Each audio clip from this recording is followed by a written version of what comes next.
Ce week-end, des photos de Brigitte Macron en vacances ont largement été diffusées, surtout par les médias étrangers. On y a vu une sorte de grosseur suspecte. Ces photos sont-elles la preuve que Natacha Ray et Xavier Poussard ont raison? Pourquoi les grands médias français sont-ils si agressifs sur les journalistes qui enquêtent sur l'affaire Jean-Michel? Lionel Labosse, brigittologue et donc docteur S en brigittologie, a analysé ces photos, leurs répercussions. Avec lui, nous analyserons ensemble toute cette séquence. Vous êtes sur Géopolitique Profonde. C'est parti! Est-ce qu'on sait qui sont ces enfants? Moi, je ne sais pas. Je suppose que c'est les petits-enfants, puisqu'il paraît que Chibrit a 7 petits-enfants. 3 enfants et 7 petits-enfants. Et ça doit être ça, à peu près. Et donc, ça nous rappelle que Zoé Sagan avait tweeté avant que sa chaîne soit détruite, enfin son compte YouTube, Twitter X soit détruit. Hier, Zoé Sagan a envoyé par mail le célèbre nom de l'homme flouté. Ah oui, pardon, là, je ne suis pas sur les enfants, je suis l'homme flouté à gauche. Alors là, en fait, il n'est pas flouté. D'accord. Et qui est-il? On reconnaît Nicolas Stocker, je crois. donc, en fait, comme il n'est pas flouté, ça fait un peu un flop cette remarque. Parce qu'au début, c'était flouté dans les premières photos qu'on va voir un peu après. Mais sinon, les enfants, ça nous rappelle aussi l'autre message de Zoé Sagan qui disait qu'elle allait faire une révélation sur cet enfant. Et après, il y a Et la fête Elle était faite, non? Non, elle l'a pas. Enfin, il l'a pas fait. Et Aurélien Poisson, alias Zoé Sagan, et tous ses comptes ont été enlevés. Donc bon, après Zoé Sagan, évidemment, c'est un peu de la parodie, donc on croit pas. Mais en tout cas, il y a un type qui s'appelle Pascal Tréfingui. Vous verrez le lien dans mon article. Qui habite au Brésil. C'est un monsieur qui habite au Brésil, qui fait de la tarologie, enfin des tas de choses, et qui s'est pris de passion pour la brigittologie subitement, fin juillet, début août. Il a publié une série de vidéos, alors qui sont absolument diffamatoires, donc je ne vais pas les reprendre ici. Mais là, je vous laisse découvrir dans mon article. Il donne une interprétation à ce qu'a dit Zoé Sagan sur cet enfant. Donc allez le voir. C'est clairement diffamatoire. Après, donc moi, je ne la reprends évidemment pas ici, parce qu'il ne faut pas faire sauter. Alors voilà, là, tu as ce document. Et donc, on a ce document, c'était là où il y avait les enfants, voilà. Et donc, qui sont ces enfants? Et puis, voilà.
Pendant des siècles, les Rothschild ont été au centre de la finance, de la politique et du pouvoir mondiaux, amassant une richesse et une influence inimaginables.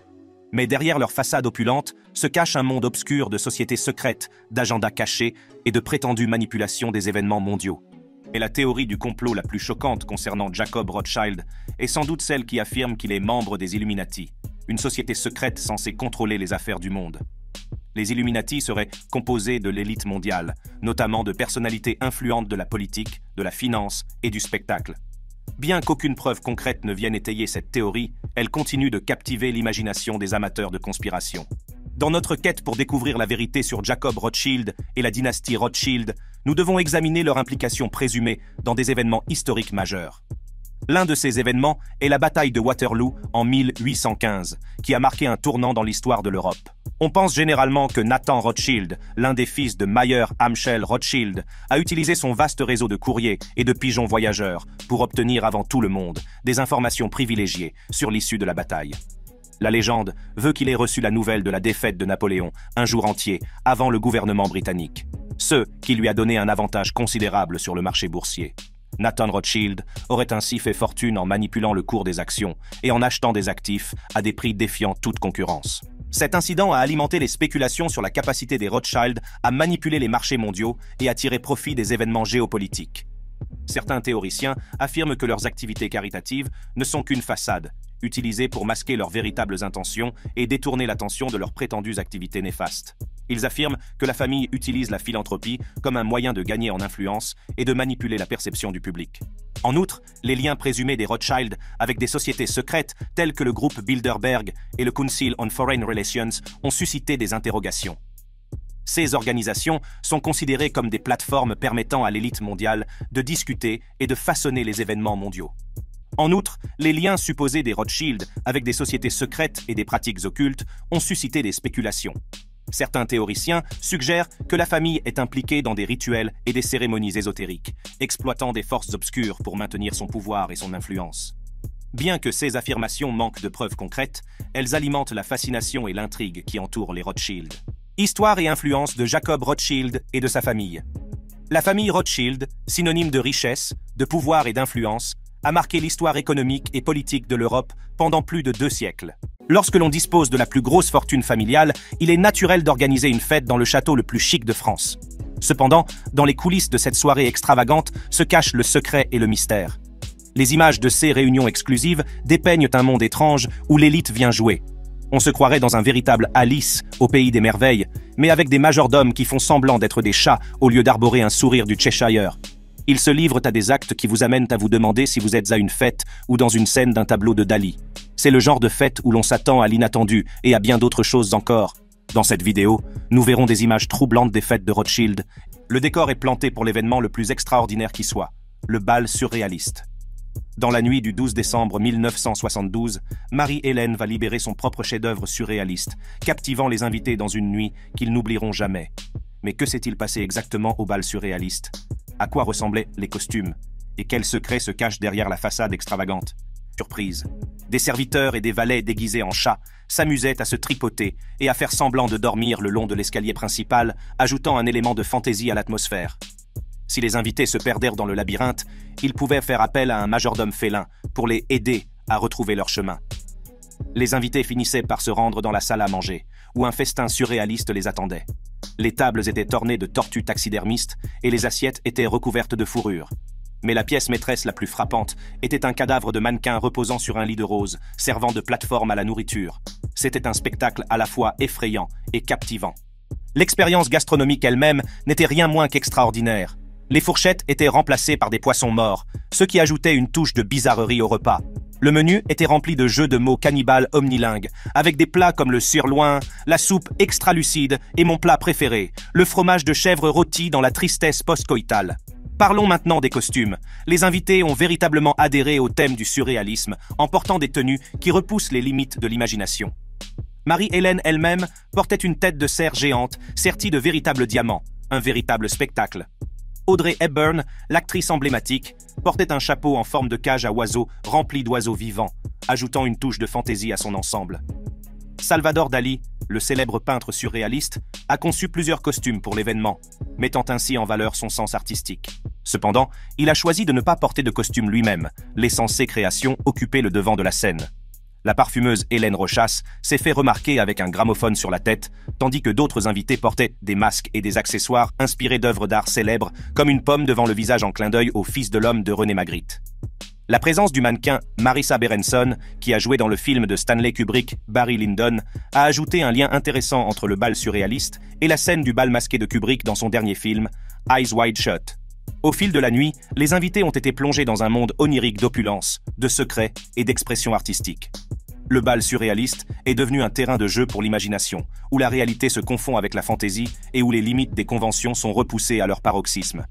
Mais au milieu de toute cette extravagance et de cette créativité, que s'est-il réellement passé lors du bal surréaliste?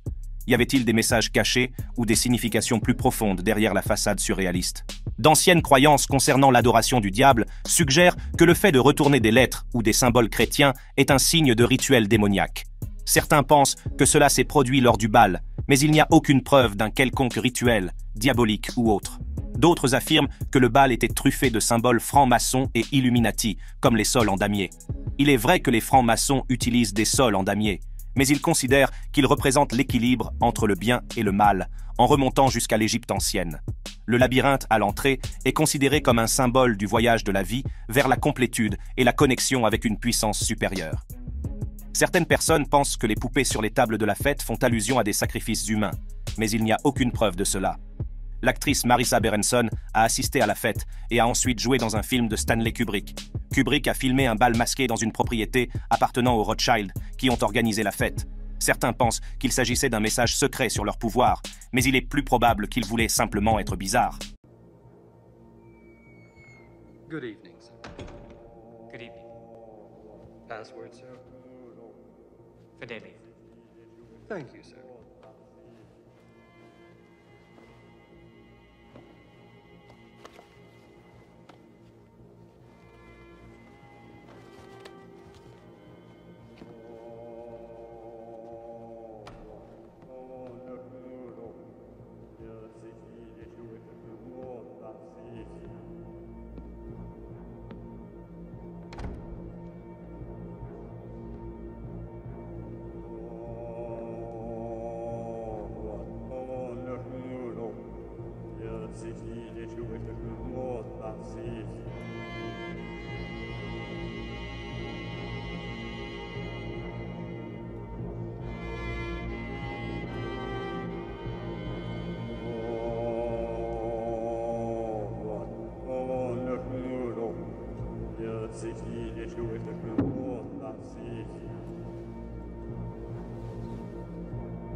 Please, come forward.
属税式重創業式薬無料税者利子税商北総不詳不別不不上不増不減税国中無式無重創業式無限利微絶心に無式証拠未速報無限界内し無意識界無無行薬無無明人内し無老死薬無老死人無苦終滅動無知薬無得意無所得公募第三大へ般若波羅蜜多更新無形ゲ無形ゲ公無空不音に一切天道無足行で半三で小仏へ般若波羅蜜多高徳は六たら三脈三宝大高知般若波羅蜜多税大寺修税大名修税無常修税無東道修道上一切空真実不公公説般若波羅蜜多収束説収圧ギャテギャテハラギャテハラソギャテボチソアカ般若心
経